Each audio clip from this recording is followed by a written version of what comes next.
I'm Emily Harper, and at 32, I had turned rock bottom into a $1 million success story. I built a tech company from scratch, bought my dream home, and invited my estranged family to a housewarming party, hoping deep down they might finally be proud of me. But instead of congratulations, my mother and sister stood in my living room and suggested I hand over the house to them. "You don't need all this space," my sister said. What they didn't know was that I came prepared, with a file of documents that exposed everything they did to me at 18, including a secret that could ruin them. That night, I didn't just reclaim my home, I reclaimed my voice. Before I share the full story, let me know where you're watching from. And tap that like and subscribe button if you've ever had to fight to protect what's rightfully yours. This might be the story you've been waiting for. Growing up in a modest suburb just outside of Portland, Oregon shaped me in more ways than I realized at the time. We weren't rich, not by a long shot. But we weren't struggling either. My father, Robert, worked in software, and my mother, Martha, ran a small craft shop downtown. On the surface, we probably looked like your typical all-American family. 2 parents, 2 daughters, and a golden retriever named Buster. But as I've learned the hard way, appearances can be painfully deceptive. I was 12 when the cracks in our family foundation began to show. I still remember sitting at the dinner table when my father quietly announced he would be moving out. There were no screaming matches, no broken plates, no dramatic confrontations, just the quiet unraveling of a marriage that had long since gone cold. But what came afterward was far more damaging. Years of emotional drift, confusion, and a slow descent into dysfunction. My sister Valerie was 3 years older than me, and by the time she turned 22, she had married David Miller, a charming, up-and-coming architect from a well-off family. Their wedding was nothing short of extravagant. My mother, desperate to put on a grand show, spent nearly $60,000 she didn't really have. "A daughter only gets married once, Emily," she said, as if that justified the debt. I was 19 at the time, juggling 2 jobs just to afford my own bridesmaid dress while scraping together tuition for community college. Less than a year after the wedding, Valerie announced she was pregnant. That's when Leo came into the picture, an adorable baby boy who instantly became the center of my mother's universe. Maya arrived 2 years later, followed by Finn 3 years after that. With each new child, Valerie seemed to expect more from us, emotionally, financially, and otherwise. Despite marrying a man with a good income, they lived well beyond their means. The house was too big, the cars were too flashy, the vacations too frequent, and when money got tight, Mom always stepped in to bail them out, usually at my expense. "Your sister has 3 kids to feed," Mom would say. "What do you need more money for? Books? Can't you use the library?" Meanwhile, I was burning out. After high school, I set my sights on a degree in computer science. Even with a partial scholarship, the costs added up quickly. I had no financial help from home. So I became a barista in the mornings, a teacher's assistant in the afternoons, and a data entry clerk on weekends. Sleep wasn't something I lost. It was something I couldn't afford. And then there was Dad. After the divorce, he moved to Los Angeles, started a new life, and eventually a new family. Our phone calls became less frequent. Our connection grew weaker. He'd send birthday cards with modest checks, but for the most part, he was gone. I didn't entirely blame him. Mom didn't make it easy for him to stay involved, especially not with me. She'd forget to tell me he'd called, or accidentally delete his messages. Over time, it just became easier not to expect much from him at all. Still, I pressed on. While Valerie was busy posting picture-perfect family vacations on social media, I was pulling all-nighters, writing code, cramming for exams, and chasing a future I could barely afford. I graduated high school with honors and earned a partial scholarship to a public university in the state. Mom came to my graduation, but didn't stay long. Valerie had called about a so-called emergency. Leo had a mild fever. And just like that, Mom was gone before my name was even called. Through all of it, I never complained. I had accepted this strange, lopsided version of reality, and I was determined to carve out a place for myself anyway. I didn't need their approval. I didn't need their help. I would build something of my own, with my own hands, on my own terms. What I didn't expect was how dramatically everything would shift on the night of my 18th birthday. That night redrew the lines of our family and unknowingly set me on a path I never saw coming. a path that would eventually lead to the confrontation that unfolded at my housewarming party 14 years later. My 18th birthday landed on a Tuesday. I remember it clearly because I'd rearranged my work shifts just to have the evening off, a luxury I rarely allowed myself. I wasn't expecting a big celebration. Valerie and David had just announced they were expecting their third child, and all the attention, as always, was pointed in their direction. Still, turning 18 felt like a milestone. I was now legally an adult, in the middle of my senior year, and had been accepted to 3 universities, each offering me a partial scholarship. It was a quiet kind of pride, but it meant the world to me. That evening, I came home from my job as a teacher's assistant to find Mom and Valerie sitting at the kitchen table, surrounded by a mess of spreadsheets and paperwork. They barely looked up when I walked in. "There's leftover lasagna in the fridge if you're hungry," Mom muttered, her eyes still fixed on the numbers in front of her.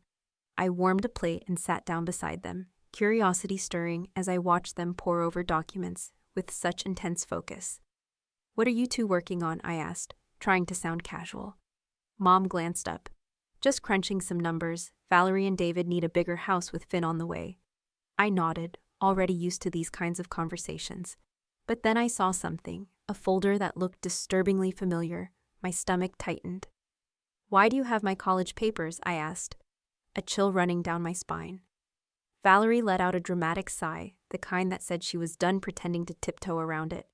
"Let's just tell her, Mom." Mom shuffled the papers and looked at me with that all-too-familiar expression, the one she wore before delivering bad news wrapped in the ribbon of family duty. "Emily," she began carefully, "we need to talk about your college plans." Her voice was calm, almost rehearsed. With Valerie expecting another baby, they really need a 4-bedroom house. David's bonus wasn't what they hoped for this year, and they're struggling a bit. I didn't say a word. I didn't have to. I could already feel the weight of what was coming. "The thing is," Valerie jumped in, "we've done the math, and even with David's income and Mom helping with the down payment, we're still short." "Short for what exactly?" I asked, though the answer sat heavy in my chest like a stone I didn't want to swallow. "We need to use your college fund," Mom said, her voice firm now, as if the decision had already been made. "You have scholarships, don't you? And community college is perfectly respectable. You can always transfer to a university later, when things aren't so tight for the family." My college fund? The one Dad had started contributing to before the divorce? The one Mom had promised, was untouched and strictly for my education? The one I had quietly depended on to cover what scholarships wouldn't? "But that money's mine," I whispered. "Dad set it aside for my education." Valerie rolled her eyes like I was being unreasonable. "Don't be selfish, Emily. We're talking about a home for your niece and nephews. Where are they supposed to sleep? You'd rather Finn grow up in a closet just so you can go to some fancy university." "That's not what I'm saying," I pushed back, trying to steady my voice. "I've worked hard for this. I've kept a 4.0 GPA while holding down multiple jobs. Those scholarships don't cover everything." "You can take out loans like the rest of us," Valerie snapped. "David and I have a mortgage. That's life." Or, Mom added, as if offering a sensible alternative, "you could stay home and go to community college. It would be much more affordable." And in that moment, something shifted inside me. A lifetime of compliance cracked open to make room for something fierce, something I hadn't let myself feel before. "No?" The word came out simple, quiet, but it hung in the air like thunder after lightning. Mom blinked, clearly unaccustomed to hearing defiance from me. "Excuse me," she said, her voice clipped. "No," I repeated, firmer this time. "That money was set aside for my education. You and Dad agreed. It was meant for college. It's not Valerie's down payment fund." Her expression hardened like drying cement. "This isn't a discussion, Emily. It's a decision. Your sister has a family to support." "And I have a future to build," I replied, my voice trembling, not from doubt but from years of swallowed frustration. "I earned those scholarships. I worked while maintaining a perfect GPA. I deserve to use my college fund for my education." Valerie let out a scoff, sharp as glass. "Oh, please, like you know anything about real responsibility. Try raising 3 kids, then come talk to me about what you deserve." Tears threatened to surface, but I held them back. "This isn't fair," I said quietly, "and deep down, you both know it." Mom stood, her chair scraping loudly against the floor. My priority is education, I said, forcing each word through the lump in my throat. And that's not wrong. Well then, she said, arms folded tightly across her chest. If that's your attitude, you have two choices. Accept that the money will help your sister, or pack your things and support yourself. You're 18 now, after all. The ultimatum hung in the air like smoke after a firework, sudden, acrid, and impossible to ignore. Valerie looked smug, certain I'd cave the way I always did. But something inside me had cracked. Something built from years of being second. From always making space for Valerie's needs while shrinking my own. Slowly, I stood. I'll pack. The shock on their faces might have been satisfying if I weren't so scared. Mom clearly hadn't expected me to call her bluff. Don't be dramatic, Valerie sneered. Where would you even go? I didn't answer. I walked into my bedroom and pulled out the largest suitcase I owned. With mechanical focus, I packed my clothes, my toiletries, my laptop, and every important document I had. The family photos stayed on the wall. They didn't feel like mine anymore. As I zipped my suitcase shut, Mom appeared in the doorway. You're being ridiculous. Sleep on it. We'll talk in the morning like rational adults. There's nothing left to discuss, I replied, surprised by the calm in my voice. You made your position clear. Now I'm making mine. I wheeled my suitcase past her, grabbed my backpack from the hook by the door, and stepped into the night. No one stopped me. No one called out. That night, I slept in my car in a Walmart parking lot, using my work apron as a pillow. The next morning, I showed up to my barista shift like nothing had changed. I said nothing to anyone. For 2 whole weeks, I lived like that, rotating between 3 jobs, sleeping in my car, showering at the gym where I still had a discounted student membership. I told no one. I didn't cry. I just kept going. On day 15, Professor Lena Sorensen, my computer science instructor, found me dozing off in the campus library. She gently tapped my shoulder and asked if everything was all right. There was something in her voice, something kind and quiet, that cracked through the wall I'd built around myself. And just like that, I told her everything. That night, she drove me to her home and showed me the guest room down the hall. This is yours, she said simply, her voice quiet but unwavering. At least until you find a place of your own. No one should have to go through something like this alone. Professor Sorensen wasn't just a teacher. She became my mentor, my advocate, and the first adult in my life who truly believed in my potential without strings attached. She helped me apply for additional scholarships, guided me through complicated financial aid forms, and wrote a glowing recommendation letter that eventually landed me an internship, which changed the entire course of my life. The night I was cast out of my own home became a turning point I would never forget. It was the night I learned I was on my own, but also the night I discovered that chosen family can sometimes offer more than blood ever could. More importantly, it showed me the quiet power I carried inside me, a strength I didn't even know existed until I had no choice but to summon it. With Professor Sorensen's steady support, I managed to piece together enough scholarships, grants, and part-time jobs to attend a nearby public university. It wasn't Stanford, my original dream, but it had a strong computer science program, and I was deeply grateful for the chance. I stopped chasing prestige and started building something real, piece by piece, on my own terms.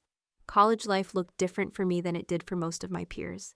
While others joined clubs and partied on weekends, I juggled multiple jobs just to stay afloat. I waited tables at a diner near campus each morning, worked in the university's IT department between classes, and coded freelance web projects late into the night. Sleep was a luxury I could rarely afford, and a social life was out of the question. Yet somehow, I maintained a perfect GPA through it all. Computer science came naturally to me, and I often found myself helping classmates who struggled with programming logic. One of those classmates was Chloe Kim, a brilliant but scattered thinker who would later become not only my closest friend but my business partner. Life has a strange way of introducing you to the people who matter most when you least expect it. Chloe and I were opposites in almost every way. Where I was methodical and cautious, she was impulsive and full of wild ideas. I thrived in back-end systems. She had a sharp eye for user experience and design. Together, we were the perfect balance of logic and creativity. And without even realizing it, We were laying the foundation for something far greater than either of us could have imagined. By junior year, Chloe and I began tossing around an idea for a financial management app, one built for young people like us. Most tools out there were designed for folks who already had financial stability, not for students scraping by paycheck to paycheck, trying to stretch $20 across a week. We spotted a gap in the market and believed we could fill it, with heart, hustle, and a deep understanding of what living on the edge really meant. With the help of our university's startup incubator, we spent senior year developing a prototype. We called it Savvy Wallet, an app designed to help users visualize their spending patterns, automate savings, and build credit responsibly. Our professors were impressed, but more importantly, our classmates, real users with real struggles, found it genuinely helpful. For once, we felt like we were building something that mattered. After graduation, Chloe and I stood at a crossroads: take safe, steady jobs in tech firms, or bet it all on our dream. The practical choice was tempting, especially given how fragile my finances still were. But I kept thinking of something Professor Sorensen once told me. Sometimes the riskiest roads lead to the most rewarding destinations. So we took the risk. We moved into a tiny apartment with more roaches than furniture, and poured everything we had into Savvy Wallet. I coded through ramen dinners and sleepless nights, while Chloe designed UI screens with eyes burning from too much blue light. We hit every networking event, pitch competition, and startup boot camp we could find. It wasn't glamorous, but it was ours. The first 6 months were filled with rejection. Investors told us we were too young, too inexperienced, too focused on the wrong demographic. College students don't care about financial planning, one venture capitalist sneered. But we kept showing up, kept pitching, kept believing. Because we knew the pain points, we had lived them. Our breakthrough came when we won a small business grant, just enough to hire our first employee, a sharp marketing strategist who helped us fine-tune our messaging. We pivoted slightly, targeting recent grads drowning in student debt instead of current students. Slowly, the app started gaining traction. A small tech blog featured us under Apps to Watch. Then a financial influencer with millions of followers gave Savvy Wallet a shout-out. Our user base jumped from thousands to hundreds of thousands seemingly overnight. During all of this, there were moments when I considered reaching out to my family, but the silence had settled like dust. I hadn't heard much from them since that night. Mom called once, 3 months after I left. Not to apologize, but to inform me they'd gone ahead and used the rest of my college fund as the down payment for Valerie's house. Dad, Robert, would occasionally text short messages asking how I was, but there was always a distance in his words, like he didn't know how to bridge the years between us. So instead, I threw myself into building a life, a company, a future, that belonged entirely to me. The years passed in a fast blur of code, meetings, and a slow but steady climb toward success. Chloe and I moved out of our roach-infested apartment and into a real office. We brought on developers, customer support reps, and a marketing lead. What began as a simple budgeting app evolved into a full-fledged financial platform. Savvy Wallet wasn't just surviving, it was thriving. 5 years after our launch, we received an acquisition offer from one of the largest fintech companies in the country. The number on the table was staggering, enough to make both Chloe and me millionaires many times over. After weeks of negotiation and soul-searching, we accepted. I was 30 years old and suddenly wealthier than I'd ever imagined. The girl who once slept in her car was now living a life that felt like it belonged to someone else entirely. With financial security came something I hadn't known in a long time: freedom. I could finally make choices with intention instead of desperation. I invested most of my earnings, donated to scholarships for first-generation college students, and, at last, allowed myself to dream about building a home. Not just a place to crash between shifts, but a true home, a sanctuary. After months of searching, I found it. A beautiful craftsman-style house tucked in a quiet, upscale neighborhood of Portland. Priced at $1.2 million, it was a serious investment, but well within my reach. 4 bedrooms, hardwood floors, oversized windows, a wraparound porch, and a backyard begging for summer dinners and laughter. It needed some love, but I saw the potential immediately. As I signed the closing documents, I couldn't help but marvel at the irony. 14 years ago, my college fund had been taken to help Valerie buy a proper home. Now here I was, buying a nearly $1 million house, built from nothing but grit, grace, and my own 2 hands. During the renovation process, a message popped up on my phone, unexpected and unfamiliar. It was from my father, Robert. He'd read about the Savvy Wallet acquisition online and reached out to congratulate me. The conversation was awkward, hesitant, but it opened a door. He confessed that after I left, he hadn't known how to reach me, and that shame had kept him from trying harder. He'd divorced again, moved back to Portland, and gently asked if I might want to get coffee. That coffee meeting was tense, but strangely healing. Robert apologized for his absence during the hardest years of my life. He admitted he knew about the college fund situation, but felt powerless to intervene. I didn't forgive him right away, but I respected his honesty. We agreed to try slowly to rebuild what was lost. During that conversation, he mentioned that Valerie and David were once again having financial trouble. Apparently, after David's company restructured, they had to downsize, and Mom, true to form, was doing everything she could to help them stay afloat. "They don't know about your success," Dad said softly. "I haven't told them." I nodded, unsure how I felt. Part of me wanted them to know, wanted them to see how far I'd come without their help. Another part wanted to keep my victories sacred, untouched by their opinions or comparisons. As the final touches were being made to the house, I decided to host a housewarming party. And after much thought, I added my family to the guest list. Chloe thought I was setting myself up for heartbreak, but I felt it was time to close that chapter, one way or another. So I sent out official invitations to Robert, Martha, Valerie, and David. Robert responded immediately with a warm, "I'll be there." Mom called, surprised but agreeable. "And Valerie?" She sent a short text. "Looking forward to seeing how you've been. We'll be there." The stage was set for a reunion I never thought I'd witness, a reunion that would prove to be more dramatic than anything I could have possibly prepared for. The morning of my housewarming dawned clear and bright, the kind of soft blue sky that made everything feel a little lighter, at least on the surface. I had gone to bed late after fussing over last-minute details. Yet I woke up early, nerves crackling beneath my skin.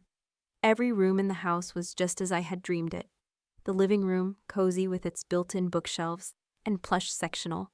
The kitchen, gleaming with granite countertops and stainless steel appliances worthy of a chef. The dining room, large enough to seat 12 with ease. And upstairs, 4 beautifully furnished bedrooms, including a master suite with a balcony overlooking the backyard, bathed in morning light. Chloe arrived at 10 a.m. sharp, arms full of champagne bottles and fresh flowers. "Are you sure you want to go through with this?" she asked, arranging white tulips into a vase. "It's not too late to uninvite them, you know." "I need closure," I said, even though my stomach tightened with every passing thought of seeing my mother and sister again. "And besides, there are just 3 guests out of 30.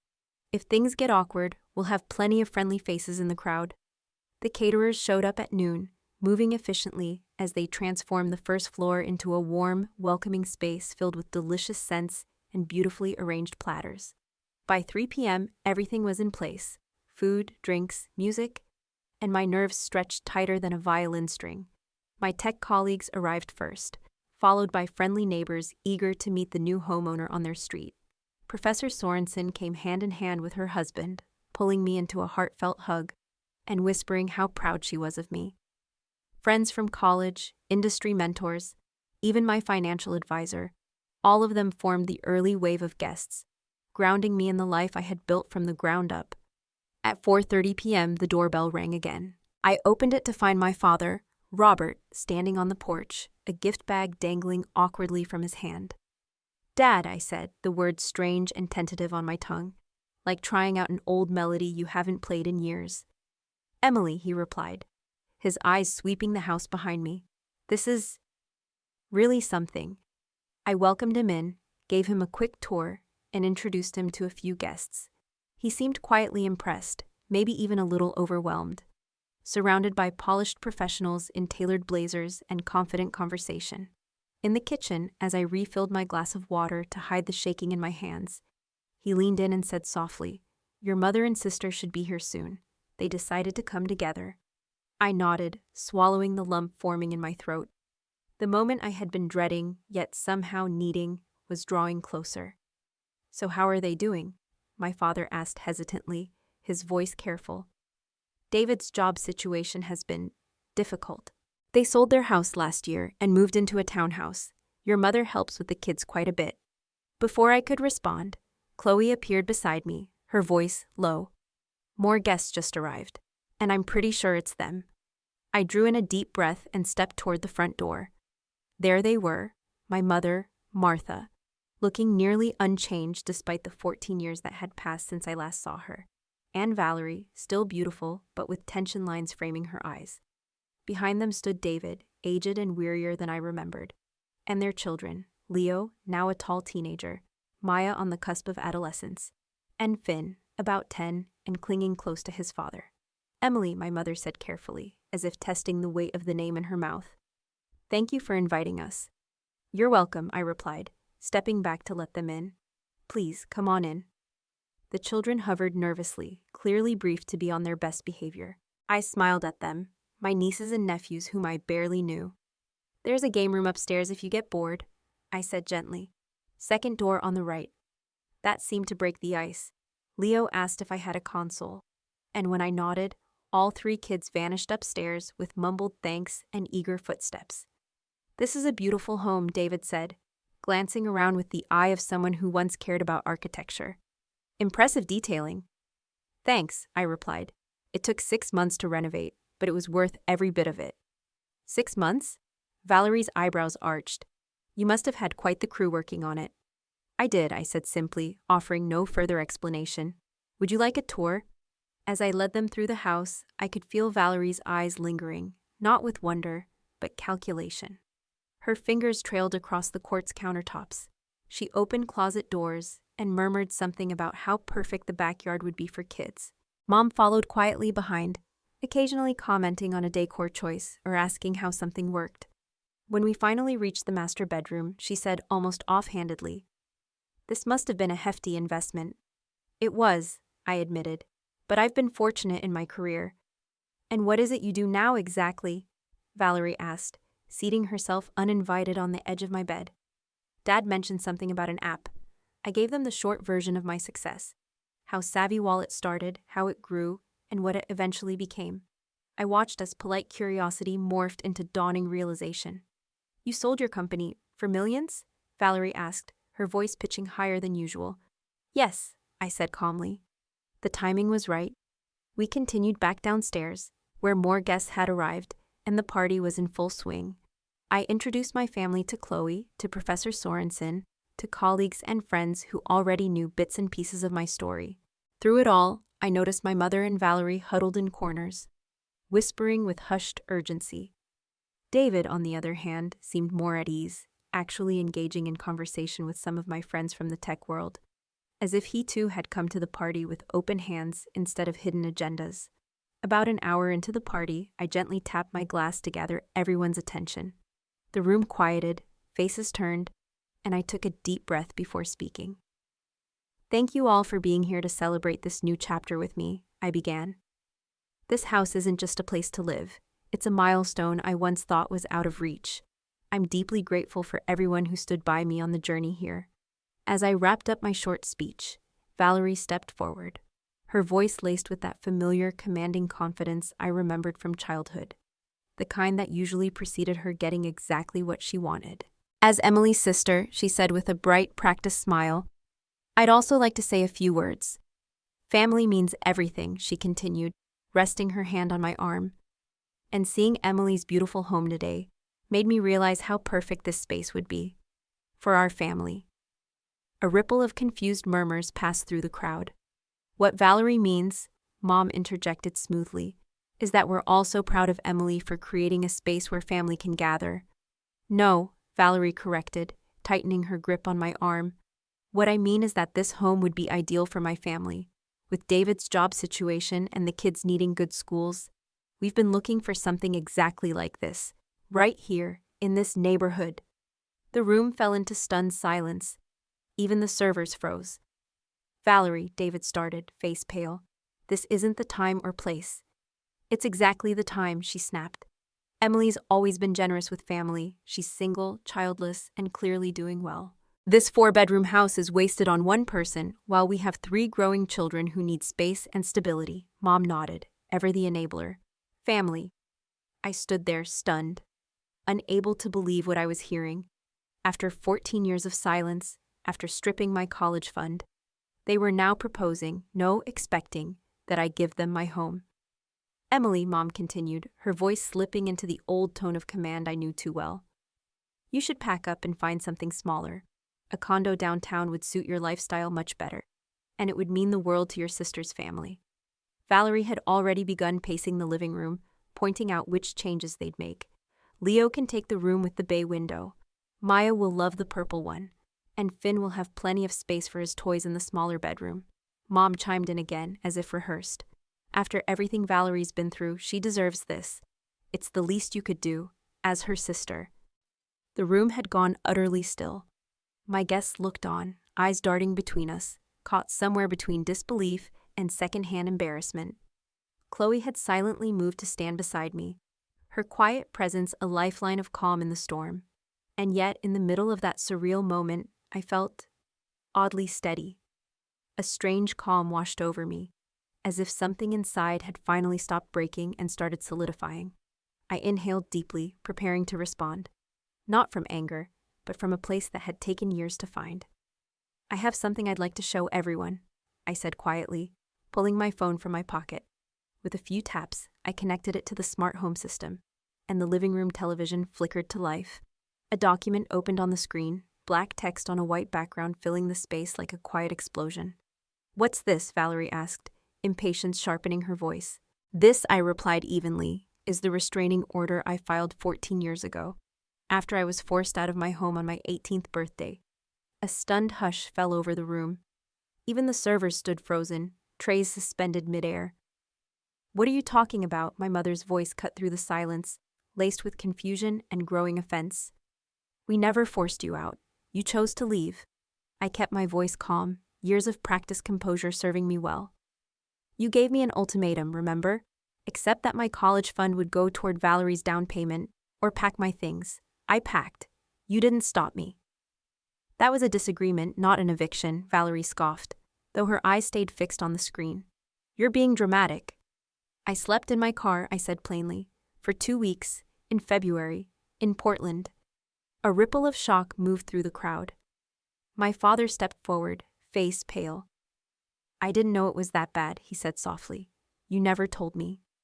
Would it have made a difference? I asked. He had no answer. I swiped to the next document. This part, I said, is a little more interesting. The screen now showed credit reports and loan applications, all in my name, all dated shortly after I left home. What am I looking at? David asked, moving closer. His financial background allowed him to recognize the implications faster than anyone else. After I left, I explained, someone opened 3 credit cards and took out a personal loan using my name. They had my social security number, birth certificate, and enough personal data to pass every security check. The total debt was just over $55,000. My mother's face had gone ghostly pale. Valerie suddenly found her wine glass deeply fascinating. Thankfully, I continued, the detective assigned to my case was thorough. The credit cards were used at stores Valerie frequented. The loan was deposited into an account, and from there, the exact amount was transferred into a joint account under your name and Valerie's, David. David turned slowly to face his wife. You told me that money came from your mother, a gift to help with the down payment. It did, Valerie insisted quickly. Mom helped arrange it. By committing identity theft against your own daughter, Professor Sorensen cut in, her usual academic tone replaced with the fierce protectiveness of someone who'd seen enough. That's a felony, in case anyone needs reminding. There must be some misunderstanding, someone mumbled. This is the police report I filed, I said, enlarging the image. I have enough evidence to press charges for identity theft and fraud. The detective was particularly interested in this loan application. I zoomed in on a forged signature, one that misspelled my middle name. Valerie's hands trembled so badly, she had to set her wine down. If you filed a report, she snapped, though her voice had lost its bite. Why haven't we been arrested? Because I didn't pursue it, I said simply, my voice calm, steady. I was 18, I was scared. And despite everything, you were still my family. So I made a deal with the detective. If I agreed to pay off the fraudulent debt myself, they'd document everything but hold off on filing charges. I swiped to another document. This is the payment record. Every cent of that $55,000 plus interest was paid by me over 3 years. While I put myself through college, worked 3 jobs, slept 4 hours a night, and lived off instant ramen just to survive and pay down a debt I never owed. David looked as though the floor had just dropped out from under him. I didn't know, he whispered, stunned. Valerie told me her parents had helped out with the down payment as a gift. Just one parent, I corrected gently. And it wasn't a gift.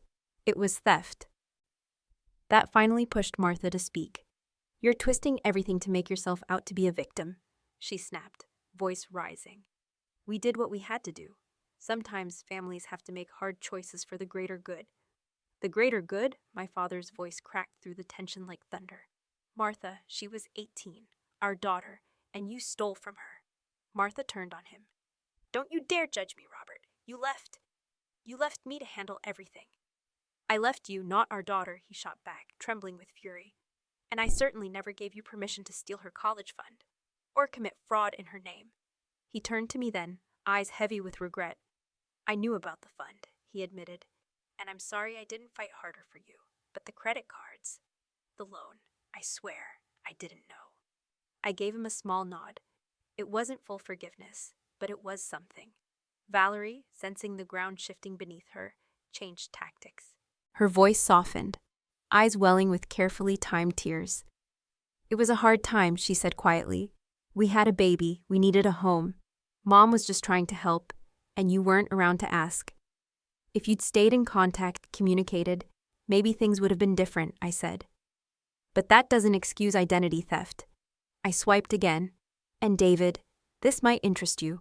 While investigating the fraud, I found more than just stolen credit. Here are the records of 6 failed business ventures Valerie invested in, without your knowledge, using joint funds. The total losses exceeded $250,000 over the past 8 years. David's face went completely white. What business ventures? He asked, barely above a whisper. Her college friend Megan's clothing boutique, her cousin's restaurant, a luxury subscription box for pets, among others. I listed calmly, my tone measured. Every single one failed within a year, and everyone was funded by withdrawals from your joint account. They were personal loans to friends, Valerie said weakly. They promised to pay everything back, with interest. Is that why you had paperwork drawn up? The room had grown unbearably tense. Some guests were glancing toward the exits, torn between witnessing a family unraveling or politely disappearing before it got worse. I think, I said clearly, projecting my voice with steadiness. We've gone far enough down this path. You all came here today expecting to lay claim to my home, under the assumption that, once again, I'd set aside my needs for Valerie's wants. Let me be perfectly clear, that will never happen again. So you're just going to throw your sister's family out onto the street? My mother demanded. Where's your compassion? My compassion? I let out a dry laugh, void of humor, full of history. Where was your compassion when I was sleeping in a car in the dead of winter? Where was it when you stole my identity and left me saddled with debt before I even started college? Martha opened her mouth to respond, but nothing came out. I'm not throwing anyone out, I continued, softening my tone just enough. But I'm not giving up my home. If you truly need financial help, I'm open to setting up education funds for Leo, Maya, and Finn. They're innocent in all of this, and I'd like to get to know them. We don't need your charity, Valerie snapped, though David's face told a different story. It's not charity, I replied. It's family helping family, the right way. Martha clutched her handbag like a shield. I think we've heard enough. Valerie, kids, we're leaving. They're upstairs playing video games, I reminded her.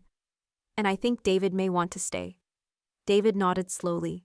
I need to understand exactly what happened to our finances, he said. The kids will be fine for a while. Fine, Martha hissed. Valerie, let's go. As they made their way toward the door, Chloe stepped forward, her voice calm but firm. I think that's best. This was supposed to be a housewarming celebration for Emily, not a hostile takeover. Martha flushed crimson. How dare you? Oh, I agree, Chloe said evenly. This is a family matter, and Emily's chosen family is here, standing by her. Maybe take a long, hard look at what real support looks like before you come back. After they left, the mood slowly began to lift. Though conversations buzzed with the intensity of what had just unfolded, David remained, speaking quietly with my financial advisor in the corner, occasionally glancing at his phone, undoubtedly reading messages from Valerie. Later, as guests began trickling out, David approached me. "I owe you an apology," he said solemnly. "I didn't know about the identity theft or the investments. I knew about the college fund, but Valerie told me you'd agreed to give it up." "Would it have mattered if you knew the truth?" I asked. He hesitated. "I'd like to think it would have, but honestly, back then I was different. Success and money were all that mattered." He glanced around the room. "Seeing what you've built on your own made me realize just how skewed my priorities were." "What will you do now?" I asked. He sighed. "Have a very difficult conversation with my wife, and probably call a divorce lawyer. The financial lies are too deep to ignore." I felt a surprising wave of sadness for my sister. For all her faults, I never wished for her marriage to fall apart. "I meant what I said about the education funds," I told him gently.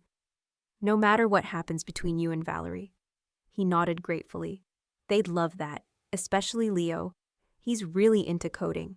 After David left to collect the kids, Chloe and I started cleaning up. "Well," she said, loading glasses into the dishwasher, "that was the most dramatic housewarming I've ever been to." I laughed, freely, fully. Not the ending I planned, but maybe the one I needed. "Do you think they'll try to reach out again?" she asked. "Your mom and Valerie?" "Eventually," I said, closing the dishwasher. "When they need something, they will. But next time, I'll be ready. No more doormat, Emily." When the last guest left and the house fell silent, I walked through each room, taking in what I had built. Not just the structure, but the life it represented. A life carved out through perseverance, long hours, and the courage to stand up for myself when it mattered most. The days that followed surprised me. I'd expected angry voicemails, guilt-laced texts, maybe even unannounced visits, but instead there was silence. It was David who reached out first, asking to meet at a coffee shop near his office. Valerie moved in with her mother, he told me over lattes. 3 days after the party, she took the kids temporarily, but we've agreed to shared custody while we sort things out. "I'm sorry about your marriage," I said sincerely. He shrugged, looking equal parts tired and relieved. "After what came out at your party, I started digging deeper into our finances. It's worse than you think. We weren't just struggling, we were nearly bankrupt." "How?" I asked, shocked. "You had a great job in investment." "Used to," he corrected. "I was laid off 6 months ago, company downsizing. I've been doing freelance consulting since, making about a third of what I used to." Meanwhile, Valerie kept spending like nothing had changed. He slid a folder across the table. "These are statements from accounts I didn't even know existed. Maxed out credit cards, loans I never signed for, second mortgages taken out on the house before we sold it." As I flipped through the paperwork, a familiar wave of déjà vu washed over me. "She did to you what she and Mom did to me, just on a much grander scale." David nodded grimly. "We're talking about hundreds of thousands in debt."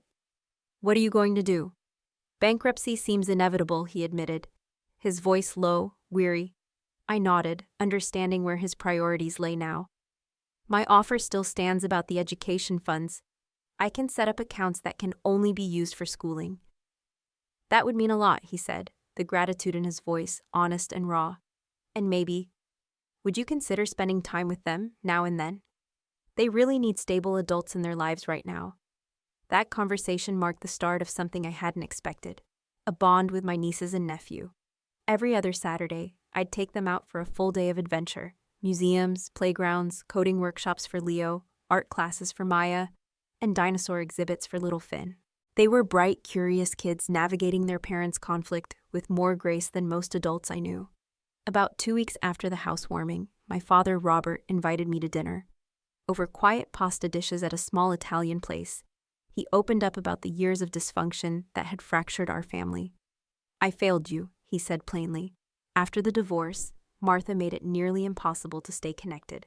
But that's no excuse. I should have fought harder to stay in your life." "Why didn't you?" I asked.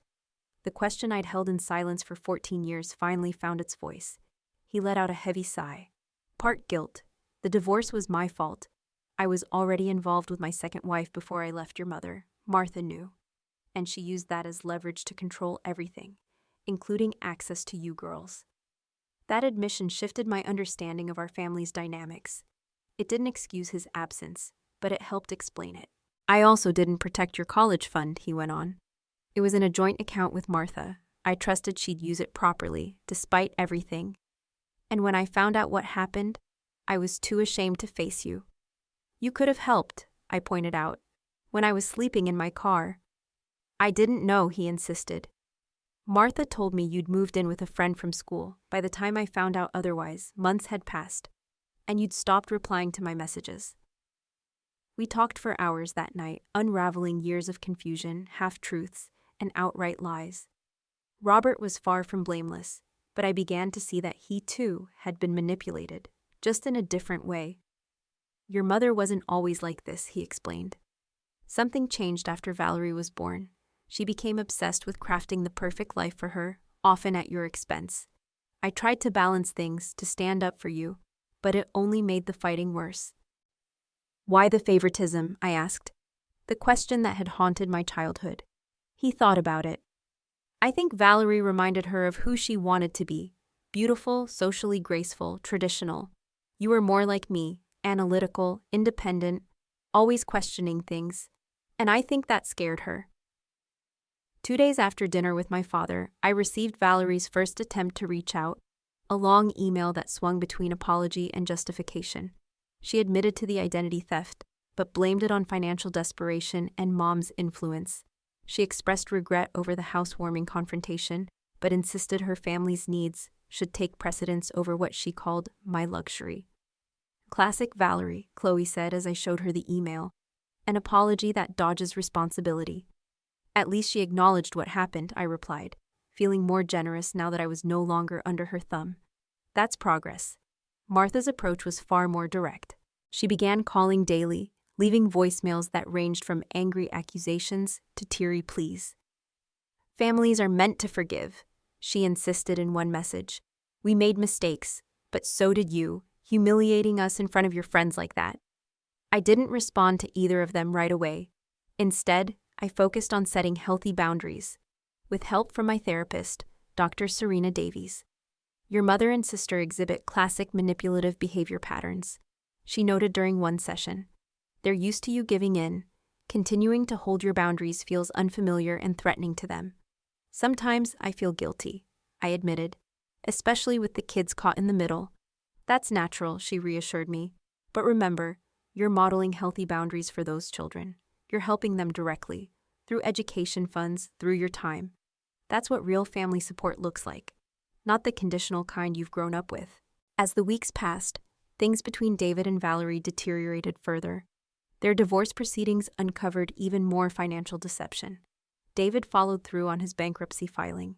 Valerie and the kids remained with Martha, whose modest home had become cramped and tense. 6 months after the housewarming, David landed a better position at a smaller firm and rented a modest 3-bedroom apartment. The shared custody arrangement allowed him to have the kids every other week.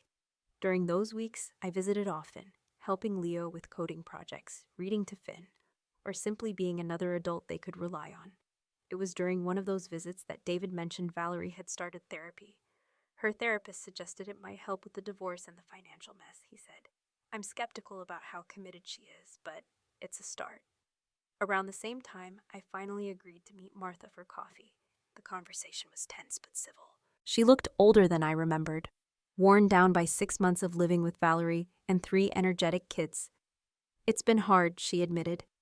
No privacy, no peace, and Valerie's spending habits. She trailed off, shaking her head. You've enabled those habits, I pointed out gently, for her entire life. I just wanted her to have everything I never did, Martha said, her voice surprisingly reflective. I grew up poor, wearing hand-me-downs, never having nice things like the other girls. I swore my daughter would have better. You have 2 daughters, I reminded her. She had the grace to look ashamed. I know, I convinced myself you were stronger, more independent, that you didn't need the same kind of support. It wasn't a full apology, but it was something. As the anniversary of my home purchase approached, I decided to host another gathering, smaller, more intimate, reserved for those who had truly supported me. Robert came with his new girlfriend, a kind librarian named Sarah. David brought the kids. Chloe and Professor Sorensen arrived with their partners. Friends who had become family filled the rest of the room. Valerie had asked if she could come, but I wasn't ready. Instead, I invited her to bring the kids for lunch the following weekend. A reunion on my terms, in my space. That lunch was awkward, but necessary. Valerie seemed quieter than I remembered, less entitled, more subdued. As the kids played in the backyard, she sat across from me and said softly, "Therapy's helping. I'm starting to understand why I made the choices I did." "That's good to hear," I replied, cautiously hopeful. Then, without preamble, she blurted out, "I'm sorry for everything, the college fund, the identity theft, the housewarming disaster. I was a terrible sister." Her words caught me off guard, not just for their content, but for the unmistakable sincerity in her voice. "Thank you for saying that," I said, my voice gentler than I expected. "I'm not asking for forgiveness," she clarified. "Just a chance, maybe, to have some kind of relationship again. If not for us, then at least for the kids." I nodded slowly. "I'd like that too, eventually." As she gathered the children to leave, Valerie paused at the door. "Your house is beautiful," she said, "and you deserve it." That simple acknowledgement, unexpected, quiet, and genuine, meant more than any grand gesture could. It told me that change, however slow or tentative, was possible. Not just in our relationship, but in Valerie herself. The road from that terrible night at 18 to this moment had been longer and rougher than I could have imagined. But standing in my own home, watching my nieces and nephew wave from Valerie's car, I felt something I hadn't expected. Not just closure, but the beginning of something new. Something on my terms, with boundaries intact and self-worth undiminished. As the seasons shifted, winter melting into spring, then blooming into summer, the rhythm of my unexpectedly rekindled family life evolved with them. There were challenges, yes, but also moments of quiet connection that reminded me healing was underway. I kept up my weekly sessions with Dr. Serena Davies, working through each interaction and reinforcing the boundaries I'd fought so hard to establish. Healing isn't a straight line, she reminded me during one particularly difficult session. After a tense phone call with my mother, there will be setbacks. Old patterns may resurface. What matters most is how you respond to them. Her words stayed with me like armor, practical, firm, and necessary. Martha still struggled with respecting boundaries. From time to time, she would slip back into guilt-tripping remarks or subtle comparisons between Valerie's needs and my so-called fortunate circumstances. Each time, I calmly named the behavior, and if it continued, I ended the conversation. Over time, the frequency of these incidents lessened, not because Martha fully changed, but because I no longer made space for manipulation. "I don't understand why you're so sensitive," she said once, after I called out a backhanded comment. "Families should be able to speak freely." "Respect isn't sensitivity," I replied evenly. "It's the foundation of any healthy relationship, including with family." These small confrontations were draining, but necessary. I learned that maintaining boundaries isn't a one-time declaration, it's an ongoing practice. One that demands vigilance, strength, and a steady commitment to protecting the peace I had fought so hard to build. Robert continued his efforts to rebuild our relationship, slowly unspooling stories of my childhood, memories long held hostage by Martha's version of events. Over dinner one evening, he told me how he had opened a college fund for me when I was just 2 years old, contributing monthly, even when money was tight. "I always believed in your potential," he said, his voice quiet with conviction. "You were reading by 3, solving complex puzzles at 4. I knew you'd need an education that matched your mind." His words brought both healing and heartache, proof that someone had once invested in my future, even as the betrayal of how that fund was later misused stung all the more sharply. More surprisingly, Robert revealed how deeply Martha had manipulated their finances throughout their marriage. "She opened credit cards in my name too," he admitted, eyes downcast. "It was part of what drove me to leave, though that doesn't excuse my affair." "Did you ever press charges?" I asked, though I already suspected the answer. "No," he sighed. "Like you, I wanted to protect what was left of the family. I paid off the debts and tried to move on." That generational pattern of financial manipulation and denial began to make a tragic sort of sense. Martha's actions weren't just favoritism, They were rooted in deeper issues: control, entitlement, and perhaps undiagnosed mental health struggles no one had dared name. Meanwhile, Valerie's therapy journey was, against all odds, showing real signs of growth. Our monthly lunches with the kids evolved from stiff and awkward to cautiously pleasant. She'd taken a job as an administrative assistant at a small local firm, her first real position since getting married, and eventually moved into a modest apartment once living with Martha became untenable for them both. "I never learned how to be independent," she confessed one afternoon, while Finn hunted bugs in the garden. "Mom did everything, and then David took over. When it all fell apart, I had no idea how to function on my own." Watching her wrestle with adult basics, budgeting, meal planning, household maintenance, I felt an unexpected wave of sympathy. Valerie hadn't escaped Martha's dysfunction any more than I had. Her golden child status had simply stunted her growth in a different, quieter way. She hadn't been neglected. She'd been overmanaged into helplessness. The kids, on the other hand, adapted with surprising grace. Leo, now 11, thrived in the coding club I'd helped connect him to. Maya discovered a love for science that neither Valerie nor David had ever noticed, and Finn's obsession with dinosaurs matured into a broader curiosity about natural history.